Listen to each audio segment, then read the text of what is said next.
Moving next, there's going to be a PlayStation showcase that is happening. It's going to take place on May 24th, 2023, Wednesday at 4 p.m. Eastern Standard Time. Now, the wording showcase is significant. This is not a state of play. The difference, state of plays have been shorter. I've seen them to be 25 to 35 minute showcases. In this case, this showcase, according to PlayStation and details for it, is going to elapse a little over an hour. The scope of the showcase is going to be to PlayStation 5 and PlayStation VR 2. And there are some games that are anticipated for the showcase. I'm going to read a list of these. Gentlemen, I think you will be excited from what you hear. Marvel's Spider-Man 2. Marvel's Wolverine. We've been waiting a long time for Wolverine. There is some serious hype for that. Last of Us multiplayer. Horizon game multiplayer. An untitled live service game from Haven Studios and Firewalk Studios. This one's exciting. The remake of Star Wars Knights of the Old Republic, and a new title allegedly from Deviation Games. In addition, some updates on games we know are developing. Taken 8. Initially, this source said Mortal Kombat 12, but I think we have her answer for that. Mortal Kombat 1, though I'm interested if there will be any more updates for that game in the showcase. I'm really excited about this one. Death Stranding 2. And lastly, Final Fantasy VII Rebirth. So, I'm watching Brian's reaction. He loves PlayStation. Like, as soon as PlayStation popped up, he did this. Hey, I'm sitting there doing the same damn thing. I'm like, and. I mean, no, there are very few games that, like, PlayStation comes out, well, I'll play that. But is it worth me buying any kind of PlayStation platform? No. I just buy a PC, Master Race, and I'll play it on that eventually. Wait for the PC ports, but yeah, I mean, like Brian's one game you can never play is Bloodborne. Brian, as soon as the PlayStation thing came up, Brian's just like, and I'm like, yeah, you know what? I'm just gonna mimic him. Jay, have you played any of the PlayStation ports? Last of Us Part 1. Dude, so whenever I was in the game, God of War 4. When I first started, God of War is fun. Yeah. PlayStation. I had a PlayStation. I had an Xbox. You had a PlayStation? Oh my god. I did. Believe it or not, I did. I believe this. Xbox. Then I got an Xbox 360. Then I got a PlayStation 2. I'm reporting and I played both of them. And then I obviously migrated to the Xbox, Microsoft things. Now, granted, it does suck that these two fight for each other, and they fight for different studios. I mean, Xbox is one thing, PlayStation is another, but and some of these games could be actually absolutely awesome on either both consoles. But that's why you go to right here, because normally 9 times out of 10, if an Xbox game gets released on Xbox, a PlayStation game will eventually get placed on PC as well as an Xbox game. So you kind of get the best of both worlds. I played a little bit of this and played a little bit of that. I'm still an Xbox guy, even though Xbox has been disappointing recently. But again, that's a whole other topic. And yeah, Brian, help me out. Brian, help me out. Get off mute, brother. Help me out. Let me provide the counter argument here to why people are interested, why there are dedicated PlayStation fans. You feel the game. That is what PlayStation is focused on, of many aspects it is focused on. Its controller, the integrated speaker, being able to hear Look at sound. Brian's face. Unmute yourself and please help me out. Unmute yourself. Help me out, dude. Come on. Adaptive triggers. Adaptive trigger my tail. Well, again, I am stating this is what people respect and appreciate about. He unmuted. Hallelujah. You mean the thing that Nintendo has been doing since the Wii? Reach. Okay, Like, let's go back. It's not new technology. This is like, okay, so the adaptive triggers, they've been in like the Mad Catz controllers and stuff like that for years. Okay, cool. So you don't have to buy a third-party controller immediately. You just have to buy, the PlayStation controller. Cool. All right, check in the box. That's something that's a new thing. But you want to talk about the triggers have their own vibrating motors. Okay. Well, the adaptive triggers. So it's pulling on it and it having a different feel, sensation. So drawing a bow, for example. But again, it's gimmicky. The speaker in the honestly, the fact that you can use your controller as a communication device is the absolute most toxic feature of the PlayStation 5, because every single person in a lobby talking with that microphone sounds like it sounds like they're on a display model in Walmart. Every single one of them, because the microphone in that controller is trash.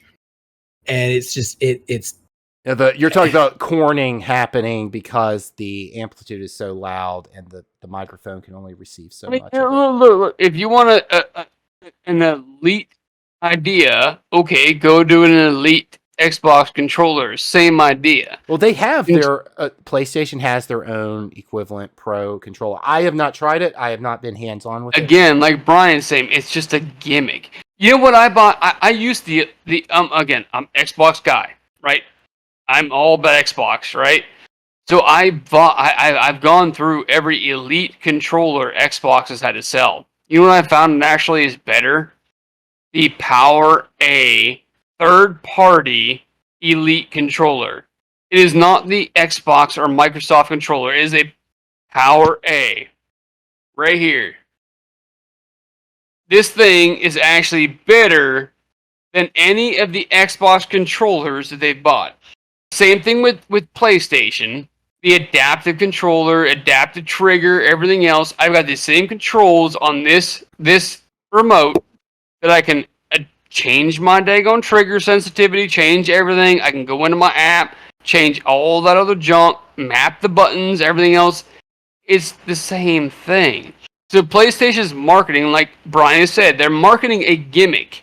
There's nothing better about PlayStation than there is Xbox. It's just that some of their studios, they do have some pretty good game titles that make Xbox when better. you buy PlayStation, you buy an experience.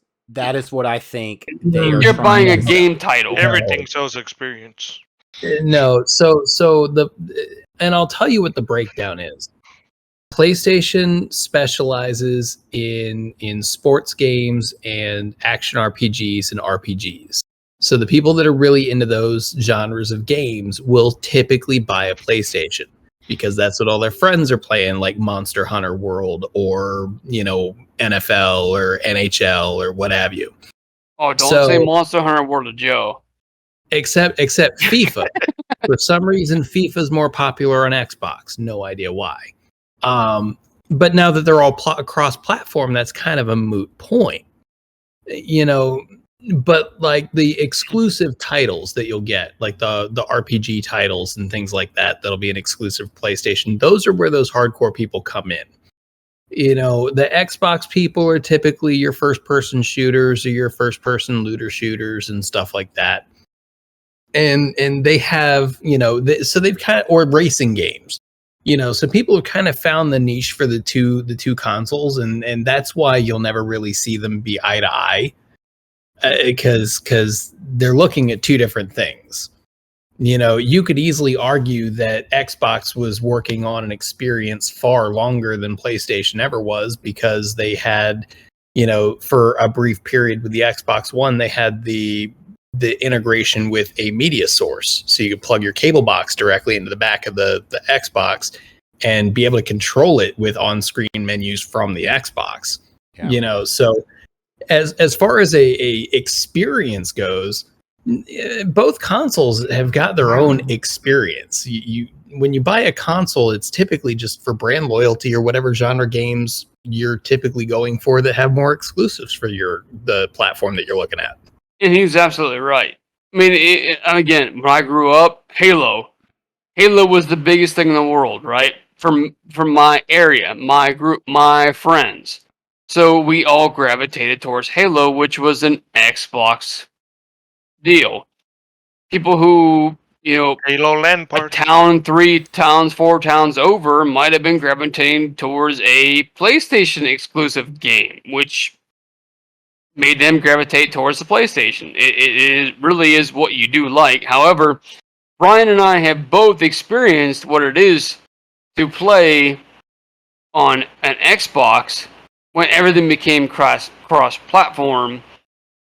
We're trying to play with people who would play PlayStation, and it just never worked out for us. I mean, we loved playing with people who were specifically on an Xbox console or a PC or a Windows platform. All right, with that said, let us know in the comments. Do you buy PlayStation for an experience you can feel in your hands, or is it a gimmick? But Gimmick. before we conclude this update, Nick, Kumar, you've been quiet. We've had good debate here. Where are you jumping in on this? What side? So first for me, console, we were talking before and we talked about level playing fields drives the competition, and the competition, increases the fund, that you have, because, you're playing on an even field. Nobody has an advantage. That's why I like console primarily, because I want everybody to have a TV, have a console, have a controller, no other advantage. But Right. see, look, Nick, I don't mean to cut you off, brother, but that's where it falls short, though, now. Because most of your AAA games are all cross-play. They're all Well, cross-play between your consoles and your PCs. So your PC guys are always going to have the advantage because they're going to be able to push more frames per second, more everything else. So you're again, I don't know about for sure about the game that you play, but like Call of Duty, Well, it's he's all Battlefield. crossplay. Nick is Yeah, Battlefield. Battlefield. Yeah. Now, Call of Duty, we can play that with PlayStation, Xbox, PC. It's all crossplay. So you're right. When Xbox One came out or PlayStation 4 came out, it was all everybody's on an even playing field. yes. It's So, not that way anymore, dude. well, it is and it isn't. So I bought, I play only Battlefield. So I bought the Ultimate Edition, which means I have the Xbox One version and the Xbox X version. So I actually play the Xbox One version, which is against Xbox One, Xbox Series X, and PlayStation players. But what it is not is against PC, right? So I Really? have, but I yes, didn't know that game did that. And like yeah, I'm thinking I'm speaking like Call of Duty. I right. didn't know that that game did specifically just console only. Call of Duty does all of it. And I Right. promise you that my 240 gigahertz monitor that my computer can push out 280 frames per second, I've got an advantage. I know you do. That's why I don't play against PC players if I can avoid it. So, but there is, I will say, if I play on the Xbox One console, I'm limited to 32 on 32. And that keeps the scores and everything a little bit lower. I want the larger maps without playing against PCs. Currently, Xbox won't allow that. They actually don't let you can shut crossplay off, but then the game never populates. Not because there's not enough players, but because their algorithm requires PC players to be included. I've asked, and mentioned it would be great if you could choose the platforms that you play with, right? Because console players are going to choose other consoles, but not PC. There are But certain games that will allow that. Yep, but the one difference I have seen between Xbox consoles and PlayStation, I've seen PlayStation be able to shut off cross-platform and still play the 128 player, the 64 on 64, which to me means that they have an advantage that I should have that equal access to shut that off and still play the 64v64 on the Xbox Series X, but they're not allowing it. And so I will say that there was a period of time when PC players could not join the Battlefield game. It was broken, and only console players were allowed to play. And for that couple of hours that were available, the games where cross-platform was shut off were filling, and people with just Xbox consoles were playing the 128 64v64. So, technically it was available. They just weren't allowing it. It revealed that the truth was that, which some people have observed, that the room has to be like 50-50 or something. Yeah, I didn't get to experience that, so I mean, I'm glad you got to say it. Well, let me jump in. Let me get Kumar's thoughts here on the PlayStation Showcase, because the discussion here is great for a guest segment for us to do. So I don't want to transition away from it, saying it's a inane guest segment. Definitely, Nick. We'll talk more on that too. But Kumar, thoughts on this PlayStation Showcase? Are you excited? Yeah, I'm excited. Looking forward to a few games. Hopefully, they saw Final Fantasy. Is it a That's gimmick, one game. or is it an experience you can play and feel in your hands? Gimmick. What? I like What? some What? of the exclusive games. That's it. All right. Well, you heard it here. Kumar's excited. He likes experience. He likes the experience. All right. Well, that is our update for the PlayStation Showcase. It's a gimmick, apparently. I'm outnumbered.